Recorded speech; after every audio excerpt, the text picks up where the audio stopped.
Hi, I'm Sarah Alfeki MD, and from my videos, you might be asking, like, if there's so much literature out there that's well established that there's a very big connection between family ties, your childhood relationships, your current relationships, on the outcomes of health, whether it's heart disease, cancer, or even diabetes or asthma, then why is it that this isn't talked about with your primary care doctor? Or why is this the first time that you're hearing this? Why isn't it out there in mainstream healthcare? And the answer to that is, I think it's just because I believe that there are 5 pillars of healing, and that's why I'm doing this in this space. That's why I'm branching out, because I've always done this, and I want to continue to do that with the knowledge that I've gained throughout the years. So I believe that there are 5 pillars of healing, and if you like my content, I'll try to continue to do more about this, but this is my, I just want to break it down for you.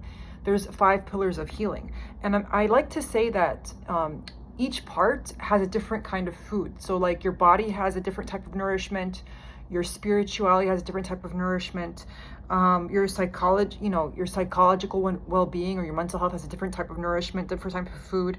Your relationships and your belonging to community have a different type of food.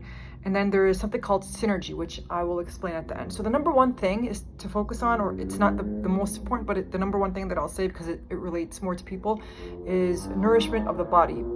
So it's basically loving your body by exercising and giving it the right foods like plant-based foods, fruits and vegetables, beans, lentils, whole grains, that kind of thing.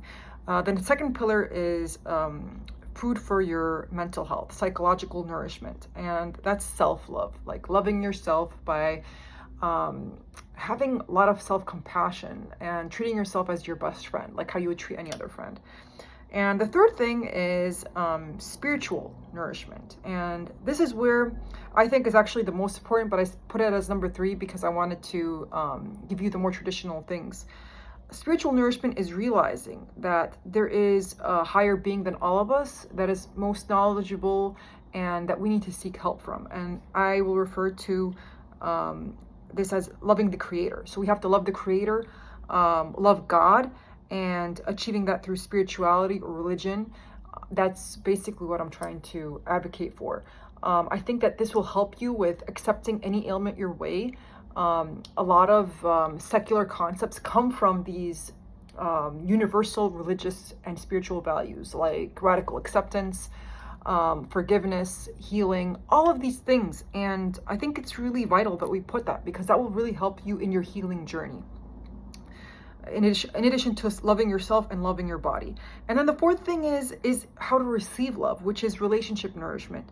You should receive healthy love from your family and community and give healthy love to the family and community.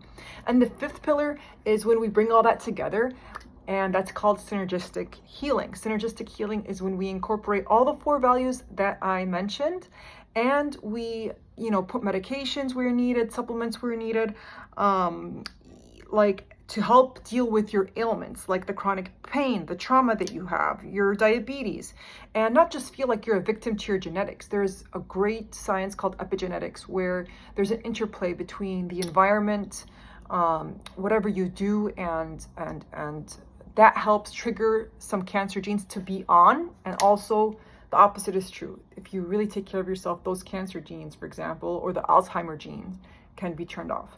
And I'm really excited because if you just invest a little bit in all of those 4 components, the 5th component, the summation, is greater. The benefit of combining all of those things is greater than the summation of the parts, and that's what synergy is. And I'm really excited. That's the basis of my content, and you may not like me, but this is what I believe in. I think I've had a lot of great success. The fact that I mention God or creator does not mean that I'm trying to convert you, or that I'm only here to serve Muslims. I'm here to serve all walks of life, all people of all religions, of all, with a faith, without a faith. But if you really want to know my genuine opinion about how you can live your truest, bestest self, this is what I think can. If you don't want to incorporate that, you don't have to. But if you are in a rut and you haven't tried that, I really suggest you try. And I'm not here, I don't claim that I'm a healer. I attribute that only to God. I'm a means through healing. And in that same way, I'm not here to convert anybody. I think that's way above my pay grade, just like judging is way above my pay grade. That's something that only God can do. Only God can open your heart to whatever belief, and only God can heal you, but I'm just a means. Thanks.